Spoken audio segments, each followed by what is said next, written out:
ফিরে এলাম Nobel doctor chambers নিয়ে। আবার এই নোবেল ডাক্তার চেম্বারে আমার সাথে ইতিমধ্যেই রয়েছেন homeopathy doctor doctor Narayan Roy. তার কাছ থেকে ক্যান্সার পরবর্তী প্রশ্নগুলি জানার জন্য, তার কারণ আমরা সকলেই জানি বা মনে করি, বলা ভালো, যে ক্যান্সারের নাকি কোনো অ্যান্সার নেই। তবে দীর্ঘদিন ধরে কিন্তু এর সমীক্ষা চলছে, দীর্ঘদিন ধরে কিন্তু চিকিৎসা ব্যবস্থা কিন্তু আরও এগোতে শুরু করেছে। তার মধ্যে দিয়েই ডাক্তারবাবুর কাছে আমরা এসে উপস্থিত হয়েছি।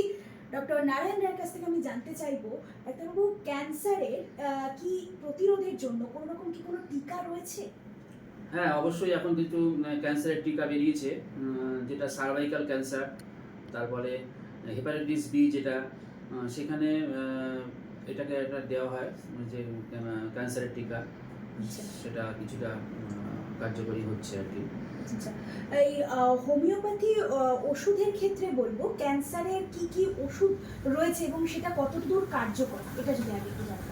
দেখুন, আমরা হোমিওপ্যাথিক মেডিসিন অ্যাপ্লাই করি কিছু সিমটম দেখে, পেশেন্টের সিমটম বেসিস যে মেডিসিন আছে সেগুলো আমরা অ্যাপ্লাই করি। তার মধ্যে আমরা বলবো কার্সিনোসিন, যেটা ফ্যামিলি হিস্ট্রি যদি আমরা পাই ক্যান্সারের ইতিহাস, তাহলে আমরা কার্সিনোসিন ব্যবহার করি অনেক সময়। এছাড়া বিভিন্ন ধরনের ওষুধ ব্যবহার করি, যেগুলো ক্যান্সারাস টিউমার, ফাইটোলক্কা আছে, আর্সেনিক অ্যালবাম আছে, ক্যালকেরিয়া ফ্লোর আছে, কোনিয়াম আছে, প্রচুর মেডিসিন আছে যেগুলো আমরা সিমটম করে আমরা ব্যবহার করি পেশেন্টকে দেখে। আচ্ছা, ক্যান্সার এই রোগটার জন্য প্রচণ্ড ব্যয় সাপেক্ষ কিন্তু এই ক্যান্সার রোগটি। ছোট থেকে বড় যে কারোর হতে পারে এখন বর্তমান পরিস্থিতিতে দাঁড়িয়ে আমরা যেটা দেখতে পাই। সেই ক্ষেত্রে জানতে চাইবো, ক্যান্সার হওয়ার আগের মুহূর্তে, মানে হওয়ার সময় থেকে একদম পরবর্তী মুহূর্ত পর্যন্ত ওষুধপত্র হোক কিংবা তার চিকিৎসা চলাকালীন একটি ব্যয় সাপেক্ষ সময়, সেটায় দিন আনে দিন খাওয়া মানুষের জন্য হোমিওপ্যাথি চিকিৎসা কতদূর কার্যকর সেটা। দেখুন, ক্যান্সার এমন একটা রোগ, আমরা বলি যে ক্ষয় রোগ, অর্থাৎ পেশেন্টকেও আমরা বাঁচাতে পারি না, আবার অনেক সময় পয়সা করিও সব শেষ হয়ে যায়, ঘরবাড়ি বিক্রি করতে হয়, এমন অবস্থা হয়ে যায় এই রোগের সাথে লড়াই করতে গেলে। এখানে অনেক ধনী লোকরাও সর্বশান্ত হয়ে যান এই ট্রিটমেন্টের সাথে লড়াই করতে। সেখানে গরিব মানুষদের অবস্থা সত্যি খারাপ, পরিস্থিতির শিকার হয়ে যান তারা। সেখানে হোমিওপ্যাথি ট্রিটমেন্ট করলে যেখানে দেখা যাচ্ছে পেশেন্টের অবস্থা খুবই খারাপ, কেমোথেরাপি, রেডিওথেরাপি দিতে হচ্ছে, পেশেন্ট নিতে পারছেন না, হয়তো নিলে টেবিলেই হয়তো মারা যাবেন, এরকম পরিস্থিতি, সেখানে হোমিওপ্যাথি ট্রিটমেন্ট করে আমরা বহু পেশেন্টকে অনেকদিন সুস্থ অবস্থায় বাঁচিয়ে রাখতে পারি। প্র্যাকটিক্যালি আমার এরকম অনেক কয়েকজন পেশেন্ট আছেন যারা এখনও ট্রিটমেন্ট করে ভালো আছেন। রিসেন্ট একটা পেশেন্ট, আমি একজন পেশেন্ট দেখছি 6 মাস হয়ে গেল আমার কাছে ট্রিটমেন্ট করছেন। পেশেন্টের 2 মেয়ে আছেন, ছেলে নেই। আমার কাছে নিয়ে এসেছিলেন, পেশেন্টের গ্ল্যান্ডে, ঘাড়ে একটা টিউমার হচ্ছে, যেটা কার্সিনোমা ছিল। পেশেন্ট খাওয়া দাওয়া করছিল না, করতে পারছিল না, পেটে প্রচণ্ড ব্যথা, বমি হচ্ছিল। সেখানে এখন পেশেন্ট, ভদ্রমহিলা, ওনার মা, খুব ভালো আছেন এবং দুজনে, ওনার হাজব্যান্ড ওয়াইফ দুজনে আসেন এবং ট্রিটমেন্ট করছেন, এবং উনি এখন নিজে রান্নাবান্না করছেন, খাওয়া দাওয়া করছেন, এবং টিউমারটি ঘাড়ে নেই বললেই চলে, এখন কোনো সমস্যা নেই, কিন্তু টিউমারটি কার্সিনোমা, কিন্তু ভালো আছেন উনি। ওনার মেয়েরা বলেছেন না, আমরা কেমোথেরাপি দেবো না বা অপারেশন করাবো না। সেখানে তারা বলছে যে আমরা পারবো না, আমরা এত ব্যয়সাপেক্ষ চিকিৎসা করতে পারবো না। সেখানে হোমিওপ্যাথিক ট্রিটমেন্ট করে সত্যি ভালো আছে। এবং আরও একজন পেশেন্ট আছেন যার মাথায় ব্রেন টিউমার হয়েছিল, ব্যাঙ্গালোর থেকে বলে দিয়েছিল অপারেশন করার পরে ক্যান্সার ছড়িয়ে গিয়েছিল। সেখানে সেখান থেকে বলে দিয়েছিল যে 7 দিনের বেশি উনি বাঁচবেন না, আপনারা বাড়ি নিয়ে যান।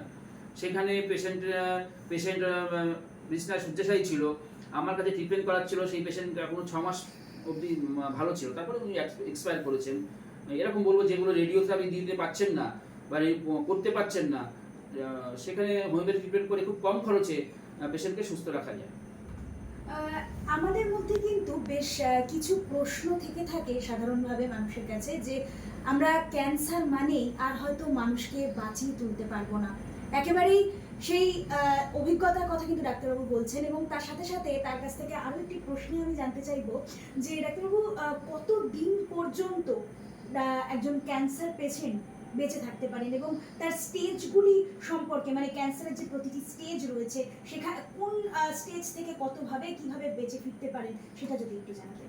দেখুন, একটা সমীক্ষা করে দেখা গেছে যদি ক্যান্সারটি ফার্স্ট স্টেজে থাকে, অর্থাৎ শরীরের অন্য অংশে ছড়ায় তাহলে 5 বছরে বেঁচে থাকার সম্ভাবনা থাকে 83%। আর যদি ক্যান্সার যে জায়গাটা হয়েছে সেখান থেকে আশেপাশে টিস্যুগুলো আক্রান্ত হয়েছে, লিম্ফনোডগুলো আক্রান্ত হয়েছে, তাহলে 5 বছরে বেঁচে থাকার সম্ভাবনা 61%। আর যদি পেশেন্ট ক্যান্সার সারা শরীরে ছড়িয়ে যায় তখন 5 বছরে বেঁচে থাকার সম্ভাবনা 37%। আচ্ছা, এই ক্যান্সার যে এই রোগটি এখনো পর্যন্ত তো চলছে, আমরা সকলেই জানি যে সমীক্ষা চলছে, আরো কতভাবে এগিয়ে নিয়ে যায়, এটা যে মানুষের একটা ভয় ভীতির কারণ, এর জন্য আপনার কি পরামর্শ থাকবে এবং তার সাথে সাথে এটি কি নির্মূল করা কোনোভাবে সম্ভব? একজন ডাক্তার হিসেবে আপনার কি অভিব্যক্তি রয়েছে? দেখুন, ক্যান্সারের বিরুদ্ধে লড়াই চলছে, মেডিসিন কীভাবে তৈরির বিরুদ্ধে চেষ্টা চলছে, বিদেশে যে বললাম জেনেটিক্যালি জিন থেরাপি চলছে, অর্থাৎ শরীরে ক্যান্সার জিনটাকে যদি সরিয়ে একটা ভালো জিন রিপ্লেস করতে পারি তবে পেশেন্টের ক্যান্সার হওয়ার সম্ভাবনা থাকবে না। যাদের শরীরে ক্যান্সারের জিন আছে, যাদের ফ্যামিলি হিস্ট্রিতে ক্যান্সারের জিন আছে, তাদের জিনটাকে সরিয়ে যদি একটা ভালো জিন আমরা ওখানে দিতে পারি তবেই ক্যান্সার থেকে পুরোপুরি নির্মূল করা সম্ভব। সেটা নিয়ে এখন বহু রিসার্চ চলছে, গবেষণা চলছে। এছাড়া আমি যেটা বলবো, রেডিওথেরাপি, কেমোথেরাপি অ্যালোপ্যাথিক ট্রিটমেন্টে দেওয়া হয়। অপারেশন করার আগে রেডিওথেরাপি দিয়ে, কেমোথেরাপি দিয়ে হয়তো টিউমার থাকে, ক্যান্সারাস টিউমার, সেটাকে ছোট করে নেওয়া হয়, তারপরে অপারেশন করা হয়, তারপরে আবার কেমোথেরাপি দেওয়া হয়, তারপরে আবার রেডিওথেরাপি দেওয়া হয়। এখানে আমি বলবো যে কেমোথেরাপি দিয়ে বা রেডিওথেরাপি দিয়ে যেমন আমরা ক্যান্সার সেলটাকে পুড়িয়ে দিচ্ছি, ক্যান্সার সেলটাকে ক্ষতিগ্রস্ত করছি, সেই ক্ষতিগ্রস্ত ক্যান্সার সেলটাকে পুড়িয়ে পেশেন্টকে বেশি দিন সুস্থ রাখার চেষ্টা করছি অ্যালোপ্যাথিক সিস্টেমে। সেখানে কেমোথেরাপি যেমন ভালো সেলটাকেও নষ্ট করছে, ক্যান্সার সেলটাকেও নষ্ট করছে, সেখানে ভালো সেলটাকেও আমরা নষ্ট করছে কেমোথেরাপি বা রেডিওথেরাপি। সেখানে পেশেন্টের রোগ প্রতিরোধ ক্ষমতা নষ্ট হয়ে যাচ্ছে। অর্থাৎ দেখা যাচ্ছে যিনি ক্যান্সার আক্রান্ত তিনি ক্যান্সারে মারা না গিয়ে তার নিউমোনিয়া হলো, একটা উদাহরণ দিলাম, বুকে জল জমা হলো, জল জমে সে মারা গেলেন। কেমোথেরাপি, রেডিওথেরাপি হচ্ছে পেশেন্টকে যতদূর সম্ভব বেশি দিন বাঁচিয়ে রাখা সম্ভাবনাকে বাড়িয়ে তোলা। সেখানে কেমোথেরাপি, রেডিওথেরাপি একটা সাইড এফেক্ট আছে, কিন্তু সেটাকে মানতে হবে ট্রিটমেন্টের জন্য। সেখানে আমাদের হোমিওপ্যাথি ট্রিটমেন্ট করেও আমরা পেশেন্টকে অনেকদিন সুস্থ রাখতে পারি।